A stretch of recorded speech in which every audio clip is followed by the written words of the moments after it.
Texas is one of the hardest places to vote in the U.S. Over the last decade, the GOP-led government has remapped districts, closed polling sites, limited early voting, and restricted photo IDs. In Texas, you can use a gun license to vote, but not a student ID. That's by design. The system mostly affects the growing Black and brown demographic that usually leans Democratic. Here in Houston, the Latino community makes up almost half of the population. Yet the president has demonized them. These aren't people, these are animals. People have even been sent to prison for trying to vote. The message from my sentence was to scare the minorities, the Black and the brown, from the poll. But many are fighting back. I just want to make sure that if you want to vote in the upcoming November election, I can get you registered right now. I try to engage and galvanize my community so we can fight these barriers that are in front of us. We're in Texas to find out how Black and brown communities are mobilizing to get out the vote.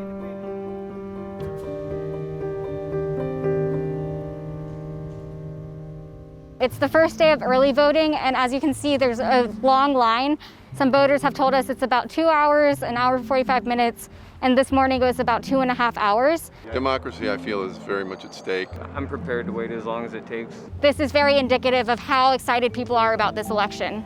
Maya Patel is a voting rights organizer. She's understood the importance of being able to vote since she was a child.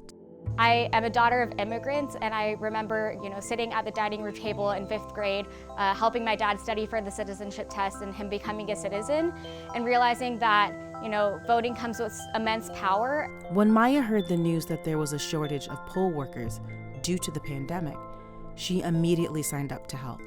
I didn't want a polling location near my college campus to be shut down because they couldn't recruit enough poll workers to work the polls. Travis County was going to be facing a large poll worker shortage. In the last 8 years, Texas has closed 750 polling sites. During the primaries, some people even had to wait until after midnight to cast their vote.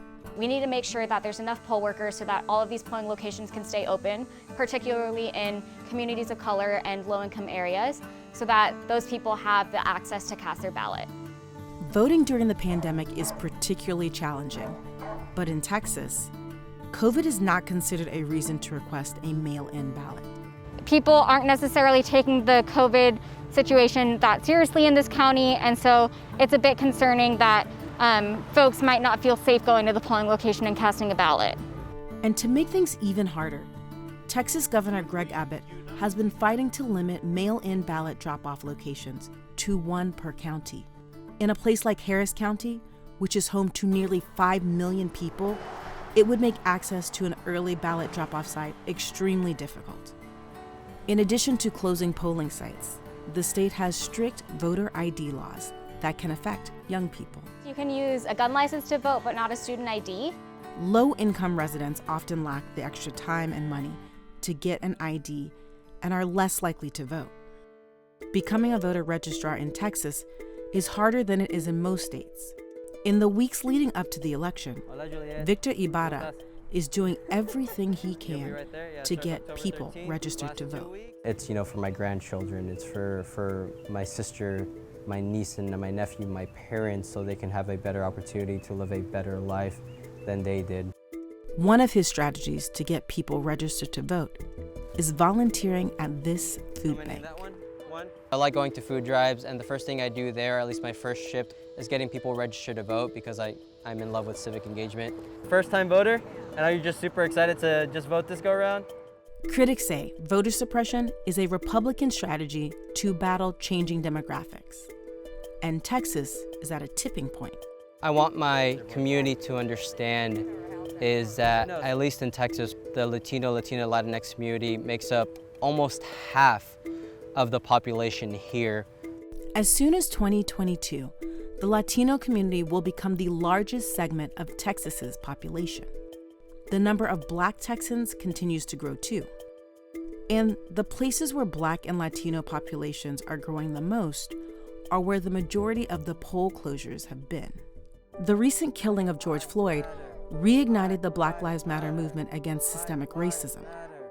It's a cause that's had a ripple effect across many communities of color. No justice, no peace. Black Lives Matter. Because of the murder of George Floyd, the American community has realized that Black, Indigenous people of color and their respective communities have not been treated fairly.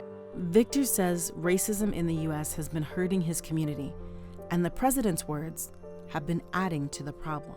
When you combine that with the dangerous rhetoric that President Donald Trump has exposed to the American community, where racism has been somewhat normalized and accepted to be okay at the moment, it makes a lot of people feel ashamed to be, Latinx, Latino, Latina, Hispanic. Victor was deeply affected when 23 people were killed in the El Paso shooting, one of the worst racially motivated attacks on Latinos in modern U.S. history. It really is a matter of life and death for some of us, and people really need to understand that. It's gotten to the point where people are just ready to make change happen. I believe one of the best ways that you can, attack or at least address some of these issues that exist is by making sure you get registered to vote. If we don't vote, we won't get our voice heard. Exactly. The COVID-19 pandemic is one of the factors that may deter many people from casting ballots. For many in the Latino community, the illness has been particularly devastating. The pandemic is really highlighting a lot of struggles that people face, people that don't have access to quality healthcare, that don't have access to quality housing. It's very, very sad to see the fact that there are people that are in the process of being evicted from their homes. More than 39,000 people have already died. The unemployment rate among Latinos has surpassed that of Black, white, and Asian Americans, reaching nearly 19%. And then there's the fact that 4 in 10 Latino families with children are going hungry. I'm just tired of the pain and the resentment that I feel in terms of the racial and socioeconomical barriers that are put in front of me, whether it's at Texas A&M University or just being a young professional living in Houston, Texas. Republicans consistently say restrictions on registering and voting are needed to combat election fraud, but that's been proven to be something that barely exists. In-person voter fraud is rarer than getting struck by lightning. All I can do is I can go out there and tell people, don't let my story discourage you from the poll, but encourage you from the poll. And that's the reason why I'm out in the streets right now. Crystal Mason was arrested for voter fraud and initially sentenced to 5 years in prison. She's appealing the decision while out on bond. I'm just fighting for justice in my case. I was sentenced to 5 years for filling out a provisional ballot. When she went to vote in 2016, she was on supervised release for conviction related to tax fraud. My name was not on the list, and it was weird. Because she wasn't in the system, a poll worker gave her a provisional ballot. Her vote wasn't counted, but she was still arrested for voter fraud. I feel like any years is excessive. You're trying to criminalize voting, and that shouldn't be the case. Crystal believes her arrest is a message to Black and brown voters. I believe to sentence me for illegally voting was to make an example out of me, to scare the minorities from the poll. But that hasn't stopped her from mobilizing people to vote. I have like 12 members right now in my family. They're deputized in Tarrant County as well as Dallas County. So they pretty much know the process. I'm just out here encouraging people to go. They're a part of my organization, Crystal Mason, a fight against voter suppression. This election has had the highest early voting turnout that the state of Texas has ever seen. That means the work of volunteers like Crystal, Maya, and Victor may have finally paid off. Yeah, I'm super hopeful for what the future has in store for my community, the Latinx community, because I have people like me. I have people that my friends are getting civically engaged, and I'm encouraging all of them to eventually seek public office themselves so they can help be the change that they want to see in the community.